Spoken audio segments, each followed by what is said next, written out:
At 2:37 a.m., the air above the main forge shimmered like a sheet of water. Heat rose in visible waves. Lamps painted the faces of men and women with the same orange the fires gave off. Sparks rained in short, furious bursts as a press slammed a plate into shape. Somewhere beyond the glow, a bell clanged, an old rhythm that measured shifts, breaks, the slow ratchet of time in a factory that had been pressed into war work and never quite forgiven for it. "Split again," someone shouted, the words swallowed by the roar. Metal had a language here. A certain snap meant a grain boundary had failed. A different keening suggested an incorrect quench. The men and women at the benches listened to it as miners listen to a seam. They rubbed oil from their hands onto rough chins, leaned over inspection lights, and wrote in the logbook with hands that trembled not from cold, but from the weight of what they were trying to make hold together. The country had asked for something very specific, a vehicle that could hunt and stop the heaviest of enemy tanks when the lines and tactics demanded it. The nature of that demand, where and exactly against whom, remains indefinito in some records. What is clear in the way the factory worked was the urgency. The Army wanted a tank destroyer, high-velocity gun, low profile, fast into position, and brutal at close range. It was a task of metallurgy and geometry, of gun mounts and suspension, of finding a set of compromises that would not snap under repeated punishment. They had given the contract to a plant that for years had rolled rail and shaped boilers. Under wartime pressure, its floors were repaved with jigs and fixtures, its storerooms emptied and refilled with ordnance-grade steel. In the center of that reconfigured maze stood the man who became the project's pulse, the chief armaments engineer, here identified as Chief Armaments Engineer Indefino. He was not a hero in the mythic sense. He was a man who could read temper curves like some men could read maps, who slept in a chair behind the drafting table and still woke to the same noise that had always started at midnight. He had a way of stopping at a bench, taking a breath of the shop, and telling a welder what the metal had been trying to say. Around him worked a patchwork of people drawn into this machine of production, seasoned metallurgists who had once done research for civilian firms, newly recruited designers who sketched under the pressure of blackout lamps, women who'd learned to rivet and to spot weld in stone-cold months, apprentices who kept the bolsters oiled and the presses fed. Among them was a young mechanic, an apprentice whose hands were still smooth in places and scarred in others. Tommy, a representative name, a face you could imagine folded into a letter home. He kept one photograph in his pocket, a sibling at the front, a promised return that had the bluntness of hope. He greased the recoil buffers and dreamed, in the brief slips between shifts, of a quieter trade than the one he had been taught. For months, the plant turned out prototypes that looked right on paper and failed where it mattered. A turret would come off its ring with a sound like a door tearing from its hinges. Mounting bolts would shear as if they were made of pastry. Armor plates that had been treated for hardness would flower into cracks at the edge of a weld. Each failure left a new mark in the plant's ledger. 11:20, plate fracture during static load, suspect temper. 13:45, recoil assembly separation after third shot. Tests were repeated, sometimes 3, 4, 5 times in a day, and each repetition taught the engineers a small, harsh lesson about the reciprocity between steel and force. At the heart of those lessons was a single, blunt physical truth. Making armor hard enough to resist penetration tended to make it brittle, and making it tough enough to absorb shock tended to make it less able to stop a projectile.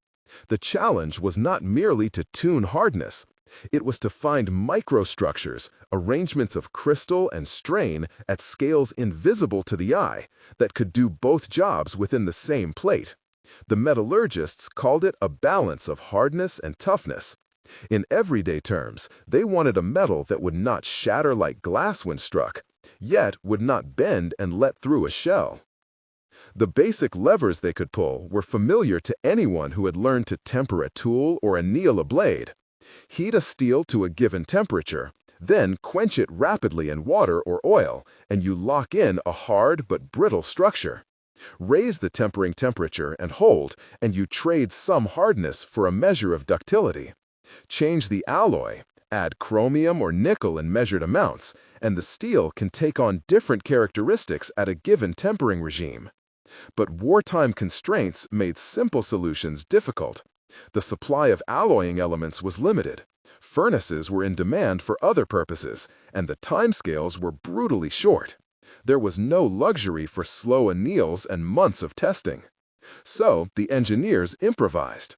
They ran short temper cycles, doubled up on inspection plates, and put in stops where buckle lines tended to begin. They experimented with quench media, oil, low-temperature brine, mixtures, until they found one that slowed the cooling so the outside wouldn't overstress before the core locked. They introduced stepped tempering, in which a plate would be brought to a high temper, quenched, then held at intermediate temperatures in a series of baths. Each step altered the microstructure in small degrees. Each bath required measurement and judgment. At the workbench, a senior metallurgist tracked a temper curve with a hand like a surgeon, watching the hue of the heated steel and calling out times. But it was not only the steel that refused to behave. Recoil placed enormous, sudden forces into the mountings, into the carriage, into the hull, and into the people who rode inside. One prototype's gun acted like a hammer against its cradle during live fire. The recoil's impulse transmitted torsional stresses into the hull, and after a handful of rounds, the welding seams around the gun mount would tear. Whole assemblies that looked solid in static tests came apart as the gun put the structure through a millionth of a second event it had not been designed to survive. Solving that required an understanding of dynamic stress and energy absorption. The engineers borrowed ideas from other industries. Spring and damper combinations used in automotive suspensions, hydraulic buffers used in industrial presses, interleaved plate systems seen in naval work. They designed recoil absorbers that used a two-stage approach, an initial hydraulic stage to bite off the first brutal portion of energy, followed by a spring or pneumatic stage to return the gun to battery gently. But the first absorbers they built leaked. Seals blew out under the first heavy shot. A failing seal could mean a mount cracked and a test was ruined. The pattern was always the same: cause, experiment, result. A shear in a carriage weld suggested the stress path. The designers added gussets and redesigned the weld pattern. When gussets concentrated stress at their ends and started new cracks, the detail work moved on to smoothing transitions, introducing fillets and backing plates to redistribute the load. Each small change had to be tested in the field under what they called live acceptance firing, or in a test pit that simulated the dynamics. The test pits were small amphitheaters, the walls blackened by soot, and the windows often spider-webbed with blast marks. The test crews were a different breed of worker: steady, taciturn, expert at watching a dial and knowing when to pull the flag. One of them, a man the team remembered as Joe in later recollection, representative memory, kept a notebook of timings and odd noises. He would stand behind a glass and watch the camera aim down the barrel as the gun was fired, then go into the observation booth and argue in clipped sentences about whether that ping indicated a hairline fracture beginning or just thermal stress. The test crew's reports were sometimes the thin reed that saved a design from a fatal flaw. Other times, their recommendation was to scrap and start again. And always there were the women on the lines, riveters and assemblers who took a drawing and made it a part. Their hands were expert at aligning turret rings, at feeding a pin through two plates with a force that felt like a ritual. One riveter would sign her initials on the inside face of certain assemblies, an old habit from peacetime factory pride that persisted into ordnance work.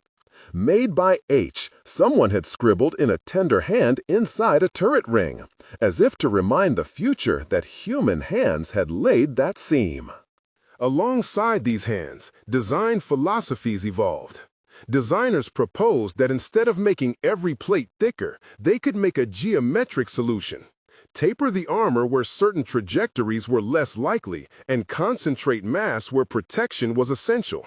They debated sloped armor. They argued over whether to accept an increase in weight to gain greater survivability, knowing every extra ton would slow movement, complicate transport, and stress the suspension. Suspension proved to be a subject in its own right. Early prototypes borrowed from existing chassis designs, but the combination of heavier guns and higher muzzle energies meant the running gear took punishment they were never intended for. Road wheels cracked, bogies collapsed. The suspension springs that had been fine for a standard chassis sagged under the new loads, and the additional recoil impulse aggravated the wear. Engineers experimented with reinforcing plates, with different spring rates, with new linkages to spread loads more evenly. They introduced return rollers where previously there had been none, and shims to keep track alignment under lateral stress. Every change required thousands of labor hours and a new rake of practical tests. And then there were the small human dramas that underpinned the production rhythm. Tommy lost the only photo he had of his brother during a night shift. He found it under a bench the next morning, creased but legible, and vowed in a private way to keep working. A young inspector, caller Mary in a representative recollection, discovered a minute crack behind a turret weld, the kind of flaw that, if left, would propagate under fire. She signed the inspection tag and, against pressure, refused to accept the assembly. That decision cost the shop a day's output, but may have averted a catastrophe. Letters arrived for the factory. Some from small towns thanking the workers, others from families demanding faster production. The plant maintained a system for passing the letters around, and the men and women would sometimes read them aloud in a tired little ritual so the weight could be shared. Between those human moments, there were short, archival-style records that anchored the experiment in bureaucratic reality. A typewritten memo, representative and dramatized, sat often on the chief's table. Confidential. Accelerate acceptance tests. Military liaisons request 4 operational units in next quarter. Quality must be maintained. The word accelerate sat in the margin like an accusation. Production orders arrived with signatures, stamps, and the terse language of procurement. Materials requisitions read like small tragedies. Require additional CRNI alloy. Current stock insufficient. Prioritize tank destroyer program. Where those alloys were to come from was sometimes clear and sometimes not. Indefinido appears in place of exact sources in the archive. Pressure from headquarters was real and relentless. Military officials toured the plant on inspection rounds, their faces implacable, their questions focused on delivery timelines. "How soon can you feel the serviceable vehicle?" they asked. Each timeline compressed the engineering margin. Worse, the military began to place orders before the prototypes had passed all the steps of testing, a strategy born of necessity and risk. Production lines were instructed to gear up even as prototypes continued failing. That is why, in the middle of winter, the plant's shipping yard began to fill with half-finished hulls and test rigs like skeletons waiting for flesh. That tension, the need to produce now versus the need to ensure the thing would not fail catastrophically, was a moral and operational knot. The chief's voice in meetings was not bombastic. He argued in the quiet arithmetic of metal. If we rush the temper cycle by 20 minutes to save a day, we increase the probability of brittle fracture by a non-trivial fraction. If brittle fracture occurs in combat, crew lives are at stake. His superiors heard the arithmetic. They also heard the calendars. It made the shop a place of moral work as much as technical labor. Failure had patterns of its own. One recurring problem was a peculiar delamination that appeared after repeated firing, a subsurface crack running parallel to the surface that would not show up in a simple visual inspection. Metallurgists introduced non-destructive testing, hammer taps to listen for a hollow ring, simple dye penetrants to highlight surface cracks, and later more sophisticated magnetic particle testing when the equipment was available. Each method detected certain classes of flaw and missed others. The team learned to call in different tests as a composite approach. If you only use the hammer tap, you miss the laminar delamination. If you only use visual, you miss the hairline. Quality control became a choreography of tests. The first time a prototype survived a full battery of live rounds without catastrophic failure, no one in the gallery cheered long. They watched the gun calm itself after the final shot, listened to the monitors, and saw the gun return to its neutral position. The chief passed his palm over his face and then went back to the bench and started drawing in the margin of a sheet. That restrained response had become its own culture. Even victory meant scrutiny, because a hidden issue could still be lurking. They would not embrace the moment fully until they had seen it repeat reliably. Between the failures and the small, cautious successes, the factory itself transformed. New machines arrived by rail, hydraulic presses, roller mills rewired to temper armor plates, shot blasting chambers built into old boiler rooms. The workers learned to set up jigs in the night and to tailor a press stroke to the microsecond. The foundry men adjusted their sand molds to hold tighter tolerances. The paint shop took on different colors now. Drab, non-reflective coatings designed to reduce detection. The coordination between shops tightened. A drawn-out test result required parts from 3 corners of the plant to be adjusted. And the logistics section, often a behind-the-scenes hero, learned the new patterns. Which supplier could deliver a new grade of riveting at 24 hours? Which vendor could machine a recoil buffer within a week? It was in that pressure cooker that one of the more radical ideas emerged.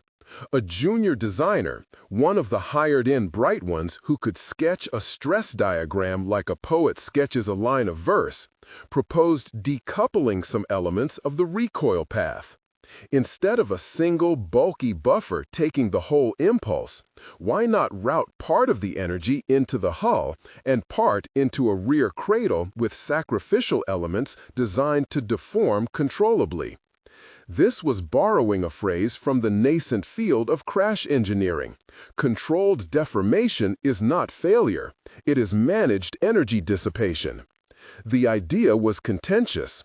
It required adding mass in one place and subtracting it in another. It demanded a rethinking of structural continuity. The chief listened, asked a few measured questions, and then did something that would mark his tenure. He greenlit a small series of models built to that concept. The rationale was simple and moral at once. If deformation can be controlled in a way that protects the crew and preserves the main structure for repair, then the machine can return from a fight rather than become an irrecoverable wreck. He signed off on experiments that would shape the vehicle's soul. The first trial of that concept did not go smoothly. A prototype with the sacrificial cradle still had its cradle rivets tear under a certain firing sequence. Rivets that had once been sufficient were now shown to be the wrong fastener for a component designed to give. The team debated whether to replace rivets with high-tensile bolts, to switch from riveting to welding, to design a shear pin that would fail predictably at a chosen load. Each option had implications for field repair, for weight, and for manufacturing simplicity. Riveting had the advantage of being a well-understood skill on the shop floor. High-tensile bolts required new stock and torque tools. Shear pins added a consumable part that had to be stocked in field units. A veteran foreman, whose hands had shaped boilers for decades and whose voice was timbered by soot, argued for the rivet. "We can teach a man to drive it blind in an hour." The young designer argued for the shear pin. "We can guarantee the load by design." They compromised on the design of a sacrificial shear link that could be readily replaced in a field workshop. It was elegant in principle. It cost more in time to manufacture. While the engineering debates played out, human cost continued. A worker loading a turret onto a carriage misstepped and crushed his hand between a guide and a plate. He returned to the plant weeks later, a man who walked with a limp and whose fingers never quite straightened. He kept working. Across the shop, Tommy spent whole afternoons scraping the interior of a turret to remove slag produced by rudimentary welding. He learned the smell of each filler rod, and his muscles gained an economy, a muscle memory of habit that would carry him into the morning's tests. In an archivally styled insertion, representative and dramatized, there's a logbook passage scraped in ink and shorthand. 10/3rd turret mount. Noted slight ovality at 3 o'clock. Recommend reheat local area and re-roll. Reject if outside tolerances. The logbook felt like an honest witness to a process of learning by error. It did not honor the myth of effortless invention. It recorded the tedious, repetitive work of getting something to do its job. By the time the cold months loosened into a prematurely warm spring, the plant had built several near-production vehicles. They were not perfect, but they embodied the best of the lessons learned. Tempered plates with stepped cycles, a 2-stage recoil buffer, a sacrificial linkage designed to fail cleanly and be replaced in the field. The team had also developed inspection rituals. Every vehicle had at least 3 acceptance marks from different shops, a stamped and dated plate in an interior compartment, and a small handwritten note from an inspector who had signed off that they had done everything humanly possible to make the assembly sound. Yet the real test was not in the shop. It was on the firing range, where the gun's bark translated into strain charts, and where crews could measure whether a carriage would settle back to 0 or accumulate damage with each salvo. The range tests were a ritual of anxiety. On a dawn when frost still clung to grass, the team would wheel a vehicle out onto a preparation pad, the barrel masked, the crew kitted with ear protection and knitted gloves. Observers, designers, test crews, representatives from the Army would take station on a small embankment. The air smelled of diesel and gunpowder. Birds were conspicuously absent in these places that had become theaters of controlled violence. What made any of this more fragile than a simple engineering problem was the moral weight carried by the people who made the choices. A weld pattern could be chosen because it made manufacturing easier, but if it led to a hull breach under an expected stress, crews could die. To the chief, the arithmetic was of people and of materials both. He would lean over an engineer's drawing and, with a finger, trace the path of a force as it traveled through plates and rivets and spring hangers. If you take this load here, he would say, you must give the metal somewhere to breathe. That language, metal needing to breathe, was evocative and precise. It meant that any structure must allow energy to move through it without concentrating in a way that would create an instant failure. As the plant worked toward the first sustained endurance firing, a planned sequence of dozens of shots over a period intended to replicate battlefield stress, there was a sense that every small success and failure had been a page in a manual written under duress. The endurance test was intended to be the machine's answer. Could it take sustained, repeated, realistic punishment and still keep its critical systems intact? If it could, the vehicle could be considered for broader service. If it could not, they had to learn why and iterate. Night fell as the plant prepared. Men and women filed out of the last shift with oil-dark hair and the slow, particular walk of those who had carried loads. Inside the test shed, lights threw hard shadows on the prototype silhouette. A line of inspection tags fluttered from its side like a string of small pennants. Technicians tightened the last bolts. A test crew ran the pre-fire checklist aloud. Seating confirmed. Recoil accumulator pressure. Checked. Breach clearance. Clear. Firing crew. Ready. Someone closed the hatch with the same resoluteness of someone shutting a door at a bedside. Chief Armaments Engineer, undefined, stood in a doorway, the light behind him making his outline a small, carved statue.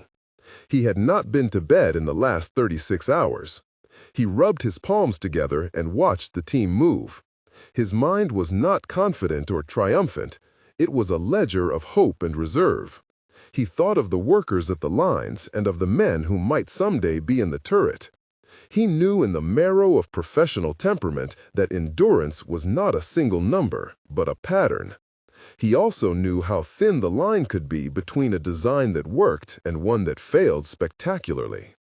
Outside the shed, the winter wind had a way of making every small sound feel larger. The assembled team, designers, test crew, the foreman who argued for rivets, the women from the assembly line who had come to see the prototype, stood spaced like a congregation around a reliquary. They had pushed this far on skill, on improvisation, on sheer human labor. Behind them, crates of spare shear links and reinforcement plates lay labeled and ready.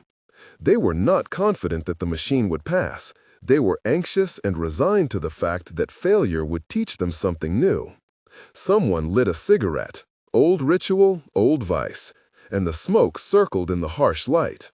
A junior engineer handed the chief a small folded sheet of paper. It was a sketch, an idea for an altered recoil buffer that, if it worked, might smooth the return and reduce peak stress. The chief glanced at it, nodded once, then tucked it into his pocket. He walked to the console and set the logging instruments, his finger hovering over the record switch like a surgeon as he would before a procedure. They had come too far for rhetoric. The questions now were steel and strain, and the answer would be a noise and a vibration that could be graphed, discussed, and debated. In the quiet before the test, a young apprentice, Tommy, slid close to the foreman and asked quietly, "If it holds, will we—" He did not finish the sentence. The foreman put a rough hand over Tommy's shoulder and said only, "We keep doing the job, lad." At 05:12, the first round was chambered. The shed filled with a pressure that one felt in the teeth. The gun barked. The recoil, though less violent than in earlier tests, still pushed through the carriage. Instruments traced the curve. Static inspectors watched small lights and readouts. The team exhaled. The second round, third, fourth, they came in a steady drum. The first signs of success were small. The gun returned to battery cleanly.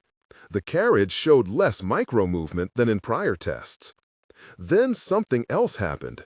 At the 15th round, a high, thin note from the turret ring, like a watch that had spent too long under strain. A spike on a graph showed a torsional transient that none had predicted. The test crew watched a cluster of dials, and Williams, representative test log, wrote, "15th shot, ring harmonic spike, investigate." The admin filled in a note about a possible harmonic resonance, and the chief told the crew to stop the test for inspection. In the pit of the shed, the prototype cooled as the men moved in with feelers and gauges. The ring was true, but the spike suggested that under a certain sequence of shot timings, a node formed where stresses amplified. They had seen this before in other contexts. Soldiers watching a ridge concentrate the blast of artillery, or an engineer seeing oscillations in a bridge's span. The solution lay not in brute force, but in altering timing and structure. You could pad a mount and absorb more energy, or you could change the firing cadence to avoid building the resonant amplitude. Both were viable, but both had costs. Padding meant weight and complexity. Firing control meant a reliance on crew discipline under combat stress. The team argued in a low chorus. The chief listened, then took a breath and said, "We will trial a timing control and add a small damping ring on the mount. We cannot let a harmonic eat the ring. If the timing control works, we keep mass down." The decision was pragmatic and moral. It preserved the machine's serviceability rather than simply making it heavier. They set up the timing control. A simple mechanical interlock that prevented shots from being fired too close together. It was crude, but in a way that suited the circumstances. A human-made constraint that could be relied upon in the field with proper training. The damping ring was a thin, sacrificial laminate inserted between the turret and the ring, designed to bleed off a small portion of energy and reduce resonance. It was a small, elegant compromise. With the adjustments in place, they restarted the sequence. The rounds were spaced, the ring vibrated less, and the graphs smoothed. The test moved on. The team watched as the prototype completed the planned salvo count. There was relief, but not a release. They had bought a reprieve. They had not yet proven unconditional success. Later that morning, a messenger arrived with a terse dispatch from higher up, orders to begin moving selected units toward a staging area for field trials in Indefinido. The dispatch was a reminder that the laboratory of the workshop and the laboratory of combat spoke different languages. What was acceptable in one might not be in the other. They packed crates with spare shear links and tools designed for quick field replacement. The plant's logistics department worked late into the evening, cramming manuals and spare parts into stout boxes stamped with the same ink used across countless campaigns. The test had given them hope and a long list of work yet to do. It had exposed new failure modes and verified others. It had taught the chief and his team that the machine's fate would be decided not in a single glorious trial, but in the grinding accumulation of small fixes and the relentless training of the men who would operate and repair the vehicles in the field. As the sun climbed, the plant's rhythm persisted. Presses stamped, lathes cut, welders sang their slow metronome. In a corner office, the chief added another line to the logbook. 0512, multi-shot endurance test. Recommend sprint of field trials with enhanced damping and timing control. Continue iterative modifications. He pushed back from the desk and poured himself a cup of tea that went cold in 5 minutes because he had to read the next set of reports.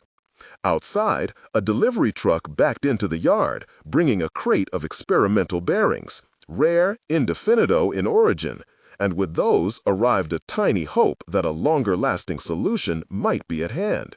The team would try them. They would fail at first, then succeed, or fail again. The pattern was familiar. The work had the rhythm of a long night, the constant attempt to turn fragile compromises into a reliable instrument of war. And everywhere, in the small corners, the human stories threaded. A riveter who had been silent for months told a coworker about a dream she had had of driving home to her children. The foreman kept a small packet of ration cards tucked into his wallet, an unadorned proof that survival in wartime was not only made in shells and steel, but in the ability to buy bread. The chief kept his own small ledger of failures and fixes, a private archive of the plant's learning that would later be cited as a blueprint for other workshops, though specific references and names are indefinido and require verification. They had made progress, but the machine was not yet finished. The transition from prototype to reliable production would require runs measured in dozens, then hundreds of vehicles. It would require supply chains that did not exist yet. It would require training a core of technicians who could repeat a repair under shelling and blackout. The plant had done the work of making the design live, but it had not yet made the design live inside the chaos of war. A final note in the logbook that afternoon read like an epitaph and an instruction. The machine holds under controlled conditions. Field tests required. Prioritize crew training and spare parts distribution. Remember, a design that fails in service endangers men, not parts. It was one sentence that carried the weight of the plant's labor, a reminder that engineering in war is always an ethical ledger as much as a technical one. When the night came down again, the factory hummed with the low, steady music of pressing and drilling. People filed out with careful steps and sleep-starved eyes. The plant would wake before dawn. The chief would come back. The machine would be taken apart, examined, modified, and pieced back together. The path forward was narrow and uncertain, but it existed. They had found ways to coax steel into patterns of strength. They had invented control systems that tamed recoil without simply piling on mass. They had taught a generation of workers new trade secrets that would outlive the conflict. Outside the gate, the city moved on. Trams clattered and blackout curtains swallowed windows. Letters continued to arrive for the men and women who worked within those walls, some full of encouragement, some full of urgent requests for quicker output.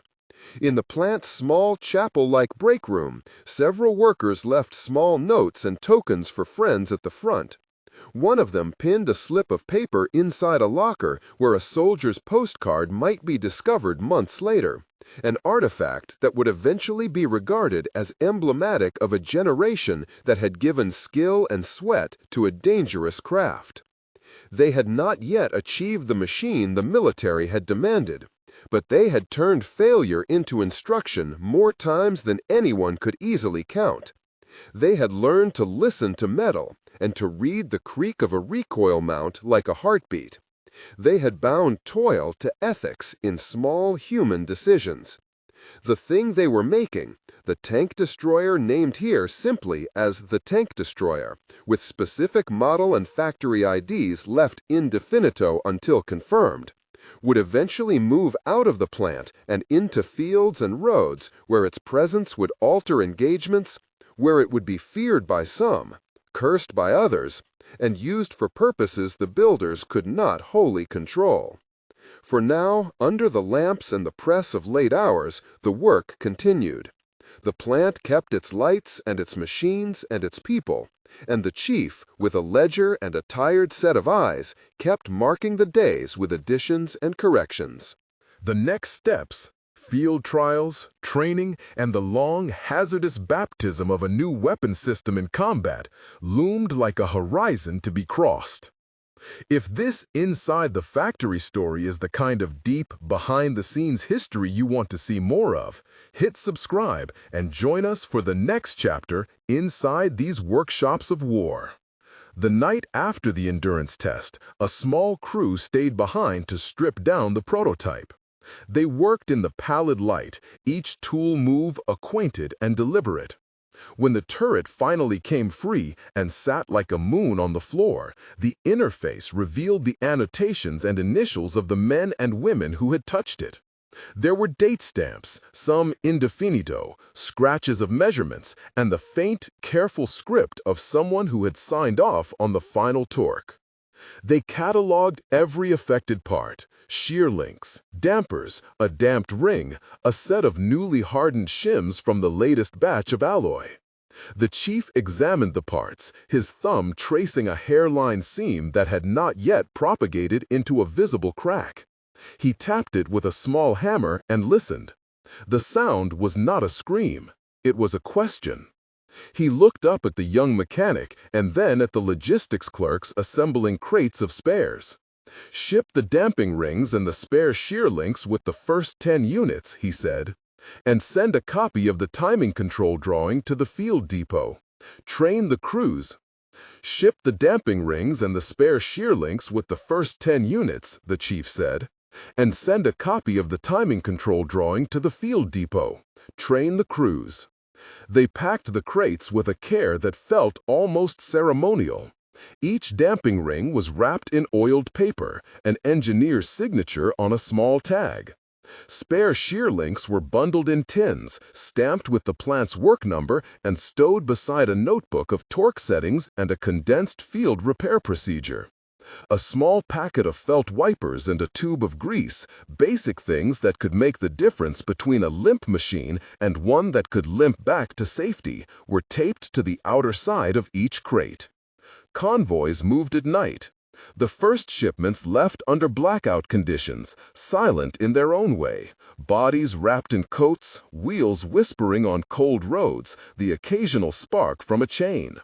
Men who had spent months turning failures into solutions now handed their work to strangers who would be judged by how quickly they could replace a shear link or rig a field damper under mortar fire. The plant's responsibility changed shape. It was no longer just a place of learning by error, it was a supplier of hope in a box.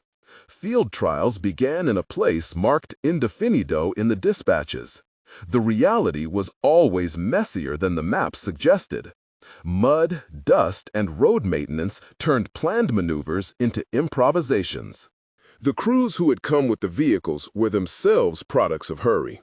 Soldiers who had received a few days' instruction at a depot, men who could read a torque chart but who had never felt, in the dark of a roadside stop, the barrel's small tremor when a round was chambered. Training emphasized the ritualized checks, the shear link's orientation, the damping ring's placement, the pressure setting on the accumulator. Every item on the checklist was a tiny moral decision. An omitted step could be fatal to the crew, not merely expensive to the equipment. One crew, called them the crew of 3A in the field reports, representative designation, took the new vehicle out on a reconnaissance by fire exercise. Their driver, a man who had been an apprentice at a tramworks before the war, learned to feel the machine's weight differently. Steering a vehicle burdened with a heavy gun and a sacrificial cradle was not the same as moving a light reconnaissance car. The commander, a short man with a voice that had learned the language of orders and hope, tested the timing control in practice. He sat with a mechanical interlock between his fingers and felt the small comfort of a device that would prevent hasty firing sequences under the pressure of surprise. "It slows the rhythm," he said later in a letter home, "but it keeps the turret from eating itself." The first engagements that involved the tank destroyer were quiet, at least in the records that filtered back to the factory. There was one report, careful, sparse, and with names and numbers marked indefinido, that described a flank being halted long enough for infantry to reorganize behind a hedgerow. Another report, from a liaison officer whose handwriting had become legendary within the plant's administrative office for its clipped clarity, noted that an armored probe was turned aside by a well-placed volley from a concealed position where a tank destroyer had set low and waited. These were not claims of single-handed victory. They were accounts of tactical advantage. A vehicle arriving at a decisive point, delivering fire with stability, then being able to withdraw or be recovered.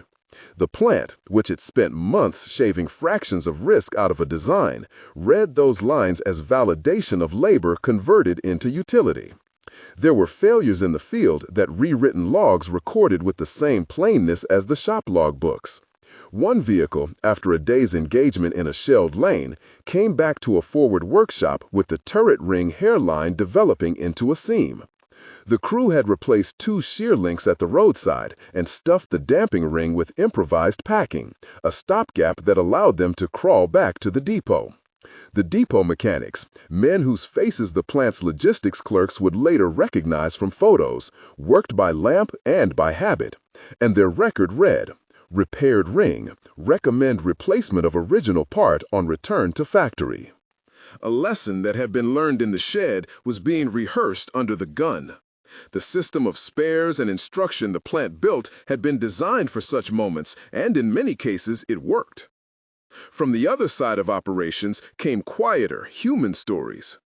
A letter arrived at the plant's central desk from a sergeant whose vehicle had been one of the early users of the damping ring. He wrote, in a hand that shook, whether from cold or emotion it is impossible to know, "The ring saved the gun mount in the morning barrage. We patched it up and the lads cheered. It is a small thing to cheer for in such times." The plant pinned that letter to the bulletin board in the foreman's canteen. Men read it over stew and bread, and the riveter who had once signed her initial on a turret ring took a moment longer when she washed the same part she had shaped months earlier.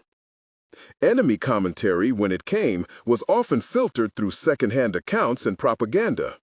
Reports suggested that in certain areas, crews would avoid standing armor that had a reputation for a low profile and a high velocity punch.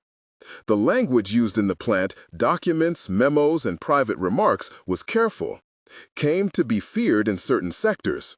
recognized for its ability to deliver effective anti-armor fire at short notice. The chief's office collected these phrases not as trophies but as data points, inputs into a continuous improvement loop. Fear, as a battlefield phenomenon, was a response to reliability. It signaled that the enemy had learned not only the machine's form, but its function. Back at the plant, production scaled. The floors that had once been filled with experimental rigs and one-off jigs now saw runs and repeatable processes. Workers moved from crafting unique parts to producing components to standard tolerances. The mortar of improvisation gave way, slowly, to the mortar of production discipline. That discipline was hard-won.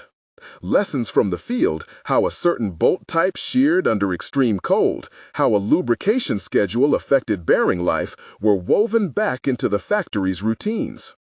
The chief insisted on feedback channels.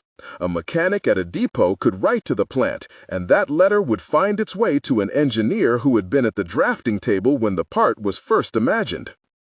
The human cost continued to press against the rhythms of manufacture. There were funerals for men who did not return from the front, and obituaries for those who died in training accidents or from illness. The plant organized collections for widows and offered placement for wounded men whose factory skills could be adapted to lighter-duty tasks. Some workers left the plant for the army. Others arrived as transfers from other industries. The flux of personnel meant that instituting standards required not only written protocols, but patient demonstration, a hand laid on a shoulder, small rituals of apprenticeship reinstated under time pressure. Micro-vignettes proliferate when one looks for them, each a short, blunt testament to how the machine touched lives.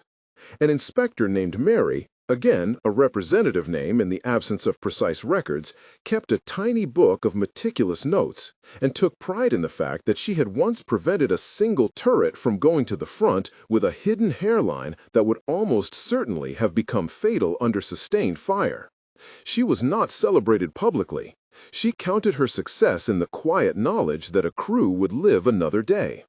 A lathe operator who had once been a music hall pianist in peacetime hummed a tune while machining the last threads on a recoil buffer, a small human ritual amid grinding metal. A foreman kept a tattered postcard in his wallet. The picture was of a beach he had never seen but imagined sometimes when the night shifts stretched long. Technical improvements continued in the plant's steady, iterative way. Metallurgists refined the stepped temper cycles, documenting small variations in cooling rates and their effects on microstructure. In plain language, they were trying to shape the arrangement of iron's crystals into patterns that distributed force instead of letting it coalesce at a single point. They used analogies that made sense to men whose knowledge came from practical contact. Do not let the metal stand in a single direction, like soldiers in a line. Make it weave like a net. The net metaphor stuck because it described, simply, a material that could catch and redirect energy. Recoil systems improved too. After initial hydraulic seals failed under heavy shot, the engineers experimented with different fluids, seal designs, and accumulator geometries. They introduced redundant seals, double lip arrangements that would not fail catastrophically if one lip were compromised. They designed reservoirs that could be bled and topped in the field, and they printed clear instructions on grease points that would not be misunderstood in the dark. The timing interlock evolved from a crude mechanical device into a more nuanced crew discipline. Training included drills where the commander practiced waiting out a cooling period, teaching men to be deliberate with their trigger finger. There were economies of knowledge that outlived the conflict. The two-stage recoil buffer's basic ideas, bite off the peak force hydraulically and then return more gently, found later civilian utility in industries where sudden loads needed taming. Engineers who had learned to design shear links that would fail cleanly and be replaced in austere conditions later adapted those ideas to crash-safe designs in peacetime machinery. The plant's small innovations, improvements in bearing sealing, in stepped temper schedules, in inspection choreographies, migrated slowly into the post-war world. Trams and agricultural machinery sometimes bore the technical DNA of wartime forgings. But between the transfer of technique and the transfer of purpose stood moral reckoning. In the fall of a later year, when the plant took its first formal inquiries from museums and historians, several workers asked the chief an honest question in the canteen. What have we made? It was not accusatory so much as reflective. They had meant to produce protection for their side's infantry. They had also supplied the means for stopping an armored advance. Both are facets of the same instrument. The chief, who had once measured temper curves like a map, answered in a way that became almost canonical in plant lore. We made something that does its job. It is for others to decide how that job is used. His ledger, private and full of neat columns, recorded both successes and the small compromises that had allowed speed to coexist with caution. Later, as the noise of conflict subsided, the plant's heavy machines slowed. Orders diminished. Men and women returned to other industries or were demobilized into a world that needed rebuilding as much as it needed remembering. Some of the plant's presses were relocated to peacetime workshops. Plates once intended for armor were rolled into bridge girders and agricultural equipment. The very techniques that had been used to make a plate resist a shell's penetrating energy were repurposed to make a plow withstand years of wear. People who had learned to listen to metal retained that skill, and it found gentler outlets. Time softened edges. The plant's gate bore a thin line of rust where salutes had once stopped. Machines were placed into mothball storage or sold to other firms. In the quiet years, a group of former workers met irregularly in a back room. Men and women who had welded and signed their initials and who had stories that shifted between pride and sorrow. They kept scrapbooks and a few artifacts: a damping ring preserved under glass, a spare shear link dulled by age, a logbook with entries that spanned the anxious months of development. In one of the scrapbooks was a photocopy of the letter from the sergeant who had once written of a ring that had saved the gun mount in the morning barrage. The photocopy yellowed, and men traced the ink with a finger as if to reconnect to a moment when their labor had tangible consequence. Museums became custodians of memory. A preserved vehicle, its provenance recorded in a plaque that still carries the word indefinito for some details, sat under careful lighting in a gallery. Visitors stood and looked at its low profile, at the careful fillets, at the traces of repair that spoke to a life in service. A placard explained, in accessible detail, the innovations: stepped tempering for armor plates, two-stage recoil buffers, sacrificial shear links, and the timing control that prevented resonant firing sequences. Children craned their necks to see inside the turret, and veterans stood a little apart, fingers in pockets, saying quietly to each other the things that cannot be written plainly on a placard. Academic papers, written later by engineers with time for reflection, traced the lineage of certain design ideas. The plant's file, once a hive of urgent memos and requisitions, the require additional chromite alloy, current stock insufficient, had become a source that scholars mined to understand wartime improvisation. Many of the plant's original documents bore indefinito, where specifics had been lost or where names required verification. The chief's ledger was reproduced in part and annotated, his terse entries attracting footnotes and interpretive commentary. But the moral knot persisted. In a quiet, often cited note scribbled in the margins of the chief's own book, marked by plant archivists as representative rather than verbatim because the original is indefinito, he had written, "There is skill in making a thing hold. There is a different skill in deciding if it should be made." That line became a hinge in later discussions about industrial responsibility. Workers who had been proud of their craft sometimes found themselves in interviews saying, "We did a job. Whether it should have been done is for history to weigh." In public hearings and private symposia, engineers argued that technical expertise confers no license on moral choices, but that it does create obligations to make systems as safe as possible, to train those who would use them, and to document the decisions that led to particular compromises. There were quieter pieces of legacy as well. Apprentices who had been trained in the plant later started small machine shops, using techniques learned beneath wartime lamps to build tractors and household appliances. A riveter who had signed her initial on a turret ring taught a generation of girls how to use a pop riveter in a post-war factory that made domestic goods. The knowledge of non-destructive testing, simple hammer taps, dye penetrants, magnetic particles, spread into industries where failure could mean inconvenience rather than death. It was an awkward, necessary diffusion. The same methods that kept a crew alive could also make a bridge safer. Years later, an oral history project interviewed men and women who had worked at the plant. They described the forge-lit nights and the brittle sound of a plate that had finally failed. And they described the small triumphs, an accepted vehicle, a crew that returned intact, that made the long hours feel like they had been more than toil. Many of them returned, not with unalloyed pride, but with a complex appraisal. Some memories were tender. Others carried a hardness like tempered steel.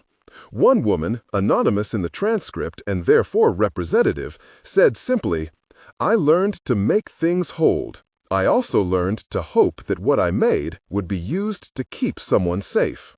The chief died years later at a modest age. His obituary in a local paper, names and dates in defendo, where the file is incomplete, listed his work in terms that balanced technical achievement with civic service. At his funeral, a small group from the old plant attended. Gray-haired former foreman, a riveter who had once put her initials into a turret ring, and the young apprentice, Tommy, who had kept a photograph in his pocket and who later became a machinist with hands knotted by years of turning steel. They spoke not in eulogies of triumph, but in the language of people who had shared a long, hard task. "He kept us honest," one said. "He would stop the line if it was wrong." The preserved vehicles in museums and the pages of engineering journals are not the end of the story. The deeper residue of the work is the network of practices that survived. Inspection rituals, the habit of redesigning around field feedback, the labor of training crews in modest rites that make use survivable. There is also an ethical residue, questions the next generation of engineers would ask because those before them asked similar questions in quieter tones. The plant's private ledger, its spidery ticks and corrections, its pragmatic notes about timing controls and shock absorbers became a text for those who would wrestle with the dual edge of invention. If there is an image that lingers from months and years of work, it is not the gun or the turret, but a small anonymous thing, a scrap of paper pinned to a locker door in the plant's canteen, found in later years by an archivist.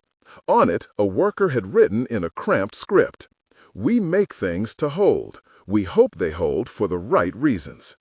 The line is neither a judgment nor an absolution. It is an admission that the making of machines is as human as the hands that shape them. The factory that produced the tank destroyer, the plant here left unnamed, or in defendo in places where records remain uncertain, closed its wartime chapter slowly. Machines were retooled, workers dispersed, and a quiet set over the heavy floors. In a corner of the main hall, a press was left as a monument for a time, an industrial relic that had been used to shape both boilers and ordnance. Tours later guided visitors past its bed, and a modest plaque described how the press had once been part of a frantic effort to solve a problem of metal and motion. The plaque noted innovations and labor. It did not attempt to summarize the moral calculus. The knowledge born in the plant did not stay in the plant. It migrated into peacetime industry, into engineering education, into the hands of people who fixed tractors and rebuilt bridges. It also, unavoidably, had been part of a machine of war. The men and women who had labored under the lamps carried with them not only practical knowledge, but memories that resisted simple framing. Some told stories of purpose and necessity. Others kept silence about how they felt when a crate left the yard marked for a front. In later interviews, the same hands that had once tightened bolts on a recoil buffer tightened bolts on municipal water pumps and school radiators.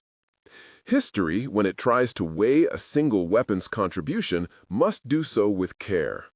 No single tank destroyer won a campaign or converted a war. Machines participate in networks of logistics, tactics, leadership, and chance. The vehicle the plant produced was part of that network.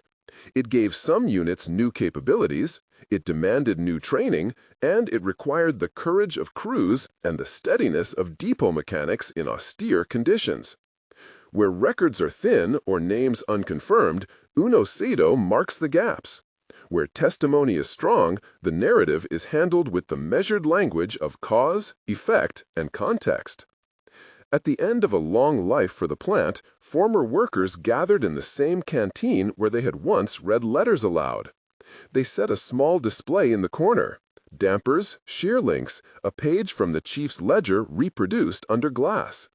They drank tea, and someone read aloud a memo that had once sat on the chief's desk. Quality over haste. Train the men who carry the gun. A pause followed the reading, long enough for the tea to cool, and then practical conversation returned. Who would help a veteran find work? Where spare parts might still be found? Which museums accepted donated artifacts? A final archival insertion appears here as representative. A line drawn from a field repair manual that traveled with the first shipments. When replacing shear link, ensure orientation mark faces outward. Torque to specification, carry 2 spares. It is mundane. It is also humane. Those lines are the borderland where engineering meets human survival. The story of the factory that made the tank destroyer, the machine that came to be feared on certain fronts, does not resolve into tidy categories. It remains a tapestry of metal, sweat, cautious invention, and responsibility. The innovations it produced lived on in machines built for peacetime. The people who made them returned to communities that needed rebuilding. The moral questions persist, and they are not ours to answer in a single line. We can, however, keep a ledger of memories and make sure that the choices, technical, practical, ethical, are recorded for those who follow. If you found this Inside the Factory history compelling, consider sharing it with someone who appreciates how machines are made and how people build them. Visit a local museum if you can, read the placards carefully, and look for the small annotations that point to human hands. Watch more of our deep dives for detailed stories of craft, pressure, and the uneasy legacies of invention. Above all, remember the small note pinned in that wartime canteen. We made things to hold. We hoped they held for the right reasons.